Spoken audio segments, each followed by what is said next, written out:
Saudara, dalam edisi Berita Plus kali ini kita beri tumpuan kepada jenis basikal tanpa pengayuh atau dipanggil push bike yang kian dapat perhatian di Singapura. Bukan sekadar satu hobi, ada juga ibu bapa sanggup hantar anak mereka bertanding. Bersedia, lari dan meluncur. Basikal ini kelihatan seperti biasa sahaja, namun ia direka tanpa pengayuh. Dikenali sebagai push bike atau basikal tolak, ia digerakkan menggunakan kaki untuk mengajar si cilik asas menyimbang basikal.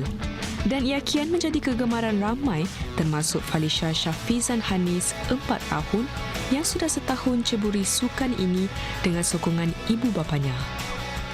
Kita dapat tu daripada word of mouth daripada orang-orang yang jiran lama.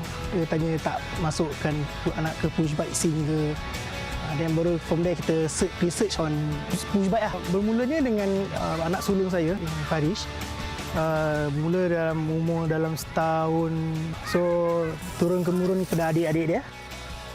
Jadi Encik Hanis boleh kongsi apakah antara aspek atau langkah keselamatan yang anak-anak kecil ini perlu ambil sebelum mereka menaiki atau menunggang basikal sebegini?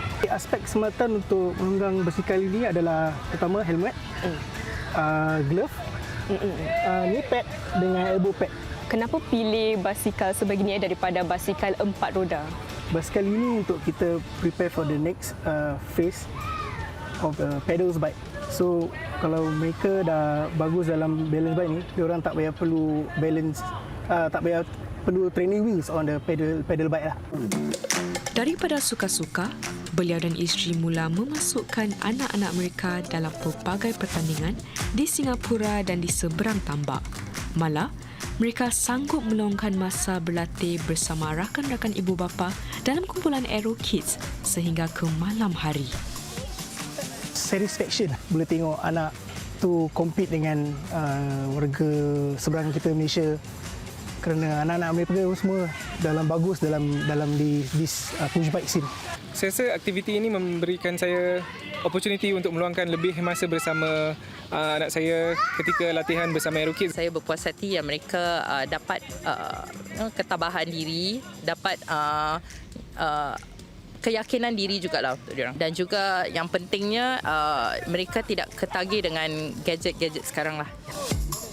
Ia juga sesuai bagi kanak-kanak sekecil usia 16 bulan.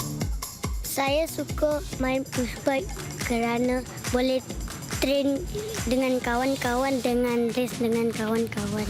Saya suka push bike kerana saya boleh menang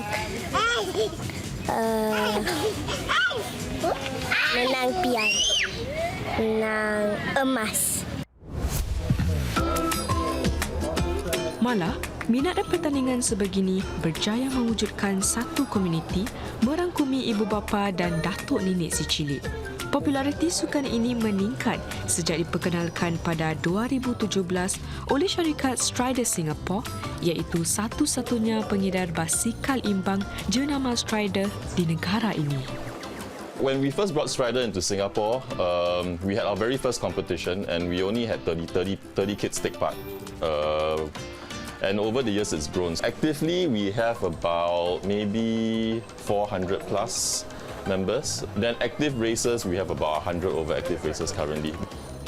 Tambahnya, basikal jenis ini lebih sesuai bagi si cilik kerana lebih ringan buat mereka.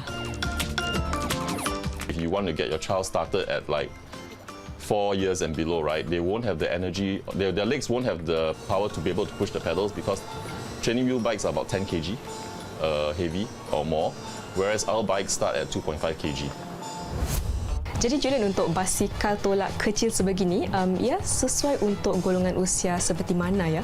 So for the bike of this size, we're looking at the age group of let's say 16-18 months all the way to about 5 years old. One good thing about this bike is that the handlebar goes 360 degrees basically. So there are some bikes, balance bikes out there that you see has brakes. We don't condone the brakes because you have brakes have cables. If your child were to fall down and the cable might actually snag on the handlebar. Setelah lebih setahun tidak dapat berkumpul akibat pandemik, Strider Singapore kini cuba untuk membina semula masyarakat Strider dengan menganjurkan pelbagai acara dan pertandingan.